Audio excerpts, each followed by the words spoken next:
Hey guys, ಎಲ್ರಿಗೂ ನಮಸ್ಕಾರ. Welcome back to Sagar stories. ಮಗ ಫಸ್ಟ್ ಆಫ್ ಆಲ್ ಎಲ್ಲರಿಗೂ ಶುಭೋದಯ. ಇವತ್ತಿನ ಮ್ಯಾಚ್ ಸಿಕ್ಕಾಪಟ್ಟೆ ಇಂಪಾರ್ಟೆಂಟ್ ಮ್ಯಾಚ್ ಮಗ. ಬ್ಯಾಕ್ ಟು ಬ್ಯಾಕ್ ಮ್ಯಾಚ್ ಆಡ್ತಾ ಇರುವಂಥ ಬಾಂಗ್ಲಾದೇಶಕ್ಕೆ ಏನಾಗುತ್ತೆ ಇವತ್ತು? ಬಾಂಗ್ಲಾದೇಶ ಏನಾದ್ರು ನೆನ್ನೆ ಆಗಿರೋದ್ರಿಂದ ನೆನ್ನೆ ಸೋತಿರೋದನ್ನ ಏನಾದ್ರು ಕಲ್ತ್ಕೊಂಡಿದ್ದೀರಾ ಅಥವಾ ನಮಗೆ ರೆಸ್ಟ್ ಇಲ್ಲ ಗುರು, ನಮಗೆ ರೆಸ್ಟ್ ಕೊಟ್ಟಿಲ್ಲ ಇಲ್ಲಿ ಏನು ನಮ್ಮನ್ನೇನು ಅನ್ಕೊಂಡವ್ರು ಇವರು? ಬೇರೆಯವ್ರಿಗೆಲ್ಲ ರೆಸ್ಟ್ ಸಿಗ್ತಾಯಿತ್ತು, ನಮಗೆ ರೆಸ್ಟ್ ಸಿಗ್ಬೇಕು ತಾನೆ? ಬ್ಯಾಕ್ ಟು ಬ್ಯಾಕ್ ಮ್ಯಾಚ್ ಇಟ್ಬಿಟ್ರೆ ಈ ಥರ ಹೆಂಗಾಡೋದು ನಾವು ಅಂತೇನಾದ್ರು ರೀಸನ್ ಕೊಡ್ತಾರಾ? ಗೊತ್ತಿಲ್ಲ ಅದೇನಾಗುತ್ತೆ ಅಂತ. ಒಟ್ಟಲ್ಲಿ ಇವತ್ತು ಪಾಕಿಸ್ತಾನ ವರ್ಸಸ್ ಬಾಂಗ್ಲಾದೇಶ್ ಮ್ಯಾಚಲ್ಲಿ ಯಾರು ಗೆಲ್ತಾರೋ ಅವರು ಇಂಡಿಯಾ ಮೇಲೆ ಫೈನಲ್ ಆಡೋದಕ್ಕೆ ಬರ್ತಾರೆ. ಪಾಯಿಂಟ್ಸ್ ಟೇಬಲ್ ನೋಡ್ತಾ ಇರ್ಬೋದು ಮಗ ಯಾವ ಥರ ಇದೆ ಅಂತ. ಸೊ ಇಲ್ಲಿ ಶ್ರೀಲಂಕಾ ಎಲಿಮಿನೇಟ್ ಆಗ್ತಾ ಇದ್ದಂಗೆ, ನಿನ್ನೆ ಇಂಡಿಯಾ ಗೆಲ್ತಾ ಇದ್ದಂಗೆ, ಕ್ವಾಲಿಫೈ ಆಗ್ತಾ ಇದ್ದಂಗೆ, ಈ ಕಡೆಯಿಂದ ಶ್ರೀಲಂಕಾ ಎಲಿಮಿನೇಟ್ ಆಗ್ತಾ ಇದ್ದಂಗೆ ಪಾಕಿಸ್ತಾನ ಮತ್ತು ಬಾಂಗ್ಲಾದೇಶ್ಗೆ ಬಂದು ಕೂತ್ಕೊಂಡಿದ್ದು. ನಾನು ಅನ್ಕೊಂಡಿದ್ದು ನೆಟ್ ರನ್ ರೇಟ್ಗೆಲ್ಲ ಬಂದು ಕೂತ್ಕೋಬೋದು ಈ ಸೀಸನಲ್ಲಿ. ಈ ಮ್ಯಾಚು ಅಂದರೆ ಈ ಒಂದು ಟೇಬಲ್ಲು ನೆಟ್ ರನ್ ರೇಟಿಗೆ ಬಂದು ಕೂತ್ಕೊಬೋದು ಅಂತ ಅನ್ಕೊಂಡಿದ್ದೆ. ಬಟ್ ನೆಟ್ ರನ್ ರೇಟ್ಗೆಲ್ಲ ಬಂದು ಕೂತ್ಕೊಳ್ಳೋ ಥರ ಕಾಣಿಸ್ತಾ ಇಲ್ಲ ಅಲ್ಲ. ನೆಟ್ ರನ್ ರೇಟಿಗೆ ಬರೋದು ಇಲ್ಲ ಇದು. ಯಾರು ಗೆಲ್ತಾರೋ ಸಿಂಪಲ್ ಆಗಿ ಅವರು ಕ್ವಾಲಿಫೈ ಆಗ್ತಾರೆ ಅಷ್ಟೇ. ನೆಟ್ ರನ್ ರೇಟ್ ಇಲ್ಲಿ ಮ್ಯಾಟ್ರ್ ಕೂಡ ಆಗೋದಿಲ್ಲ. ಇಲ್ಲಿ ಬಾಂಗ್ಲಾ ಏನಾದ್ರು ಹೊಡೆದ್ಬಿಡ್ತು ಅಂತ ಅನ್ಕೊಳ್ಳಿ ಪಾಕಿಸ್ತಾನಕ್ಕೆ, ಅವನಜ್ಜಿ ಅವಾಗ ಪಾಕಿಸ್ತಾನದವ್ರು ಹೇಳ್ತಿರಪ್ಪ ನಾವು ಇಂದ್ರ ಚಂದ್ರ ಕಿಂಗು ಕಿಲಾಡಿ ಅದು ಇದು ಅಂತ ಅನ್ಕೊಂಡು ನಾವು ಇಂಡಿಯಾಗೆ ಹೊಡಿತೀವಿ ಅಂತ ಜೋರು ಭ್ರಮೆಲ್ಲವ್ರೆ ಅವರು.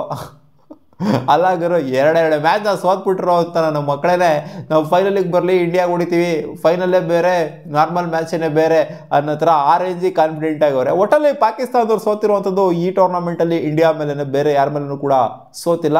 ಸೊ ಅದೊಂದು ಪಾಸಿಟಿವಿಟಿ ಅವ್ರ ಕಡೆ ಆಯಿತು ಅಂತಂದರೆ. ಈ ಕಡೆ ಬಾಂಗ್ಲಾದೇಶವರು ಇಂಡಿಯಾ ಮೇಲೆ, ಅವರು ಕೂಡ ಬಾಂಗ್ಲಾದೇಶವರು ಇಂಡಿಯಾ ಮೇಲೇ ಸೋತಿರೋದು. ಲೀಗ್ಸಲ್ಲಿ ಸೋತಿದ್ರು ಅದು ಬಿಡಿ. ಬಟ್ ಸೂಪರ್ 4 ಅಂತ ಬಂದಾಗ ಅವರು ಕೂಡ ಹೊಡೆದ್ರೆ ಶ್ರೀಲಂಕಾಗೆ ಹೊಡೆದ್ಬಿಟ್ಟು ಬರ್ತಾ ಇದ್ದಾರೆ. ಬಾಂಗ್ಲಾದೇಶ ಕಾನ್ಫಿಡೆಂಟ್ ಆಗಿರ್ತಾರೆ ಇಲ್ಲ ಹೊಡಿಬೋದು ಪಾಕಿಸ್ತಾನ್ಗೆ ಅಂತ. ಬಟ್ ನನಗನ್ಸುತ್ತೆ ಪಾಕಿಸ್ತಾನ ಹೊಡಿತಾರೆ ಬಾಂಗ್ಲಾದೇಶಿಗೆ ಅಂತ. ಯಾಕಂದರೆ ಲಾಸ್ಟ್ ಮ್ಯಾಚು ಪಾಕಿಸ್ತಾನದವರು ಕಾಂಪಿಟೇಷನ್ ಕೊಟ್ಟಿದ್ದಾರೆ. ಅವ್ರು ಈ ಥರ ಎಲ್ಲ ನಾನು ಇಂದ್ರ ಚಂದ್ರ ಕಿಂಗು ಕಿಲಾಡಿ ಅಂತೆಲ್ಲ ಹೇಳ್ಬಿಟ್ಟು ನಾವು ಫೈನಲಿಗೆ ಬರ್ತೀವಿ ಅಂತೆಲ್ಲ ಹೇಳ್ಬಿಟ್ಟು, ಇವ್ರು ಬಾಂಗ್ಲಾದೇಶವ್ರು ಏನು ಹೇಳಿಲ್ಲ ನಾವು ಫೈನಲಿಗೆ ಬರ್ತೀವಿ ಅದು ಇದು ಅಂತೆಲ್ಲ ಏನು ಹೇಳಿಲ್ಲ. ನಾವು ಏಷ್ಯಾ ಕಪ್ ಗೆಲ್ಲಬೇಕು ಅಂತ ಹೇಳ್ತಾರೆ ಅಷ್ಟೇ ಬಾಂಗ್ಲಾದೇಶವರು. ಬಟ್ ಇವರು ನಾವು ಫೈನಲಿಗೆ ಬರ್ತೀವಿ, ಇಂಡಿಯಾನೇ ಇದಾರಲ್ಲ ಫೈನಲಲ್ಲಿ, ಇಂಡಿಯಾಗೆ ಹೊಡೆದ್ಬಿಡ್ತೀವಿ ಅನ್ನೋ ಥರ ಆ ಗುಂಗಲ್ಲಿದ್ದಾರೆ ಪಾಕಿಸ್ತಾನದವರು. ಇಷ್ಟೆಲ್ಲ ಹೇಳಿದ್ಮೇಲೆ ಪಾಕಿಸ್ತಾನದವ್ರು ಗೆಲ್ಲೇಬೇಕು, ಇಲ್ಲ ಅಂತಂದರೆ ಮಾನ ಮರದೆ ಹೊರಟೋಗ್ಬಿಡ್ತದೆ. ಇರೋದೇ ಅಲ್ಪ ಸ್ವಲ್ಪ ಇಷ್ಟೇ ಇರ್ತದೆ, ಅದನ್ನು ಕೂಡ ಈ ಟೂರ್ನಮೆಂಟಲ್ಲಿ ಕಳ್ಕೊಬಿಡ್ತಾರೆ. ಏನೂ ಇಲ್ಲ, ಇಂಡಿಯನ್ಸಿಗೆ ಪಾಕಿಸ್ತಾನದವ್ರಿಗೆ ಏನೂ ಮಾನ ಮರ್ಯಾದೆ ಇಲ್ಲ ಆ್ಯಕ್ಚುಲಿ. ಬೇರೆ ನೇಷನ್ಗಳಿಗೆ ಮುಂದೆ ಯಾರು ಸ್ವಲ್ಪ ಇರ್ತದಲ್ಲ ಅದು ಕಳ್ಕೊಂಬಿಡ್ತಾರೆ ಇವತ್ತು. ಯಾಕಂದರೆ ಅವ್ರು ಕೊಡೋವಂಥ ಸ್ಟೇಟ್ಮೆಂಟ್ಗಳು ಎಲ್ಲರೂ ಕೂತ್ಕೊಂಡು ಕ್ಲೋಸಾಗಿ ನೋಡ್ತಾ ಇದ್ದೀವಿ ಗುರು. ಇಂಡಿಯಾ ಬರಲಿ ಫೈನಲ್ಗೆ, ಇಂಡಿಯಾ ಬಂದಿದ್ದು ಆಲ್ರೆಡಿ ಫೈನಲ್ಗೆ. ಇಂಡಿಯಾ ಇನ್ನೂ ನೆನ್ನೆ ಹೆಂಗೆ ಮಾತಾಡ್ತಾರೋ, ಇಂಡಿಯಾ ಇನ್ನೂ ಫೈನಲಿಗೆ ಬಂದಿಲ್ಲ, ಅಲ್ಲಿ ಇಂಡಿಯಾ ಫೈನಲಿಗೆ ಬರಲಿ ಆಮೇಲೆ ಮಾತಾಡೋಣ ಅನ್ನೋ ಹತ್ರ ಎಲ್ಲ ಮಾತಾಡ್ತಾರೆ ಇವರ ಎಕ್ಸ್ ಕ್ರಿಕೆಟರ್ಸ್ಗಳು. ಇವ್ರ ಪ್ರೆಸೆಂಟ್ ಕ್ರಿಕೆಟರ್ಸ್ಗಳನ್ನ ಕೂಡ ಮಾತಾಡ್ತಾ ಇದ್ದಾರೆ.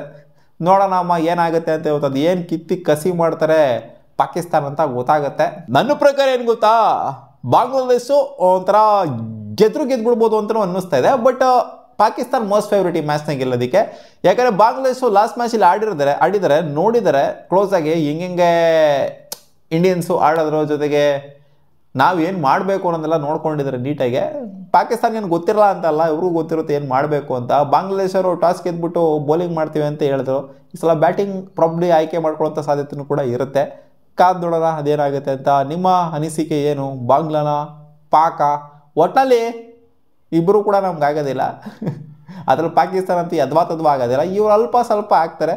ಒಟ್ಟಲ್ಲಿ ಇವರಿಬ್ಬರ ಮೇಲೆ ಫೈನಲ್ ಬೀಳೋದ್ರಿಂದ ನೋಡ್ಬೇಕು ಏನಾಗುತ್ತೆ ಅಂತ. ನನ್ನ ಅನಿಸಿಕೆ India versus Pak in final ಅಂತ ಅನ್ನಿಸಿದೆ ಸ್ಟ್ರಾಂಗ್ ಆಗಿ. ಮತ್ತೆ ಸಿಗೋಣ ಮುಂದಿನ ವಿಡಿಯೋದಲ್ಲಿ ಗಾಯ್ಸ್.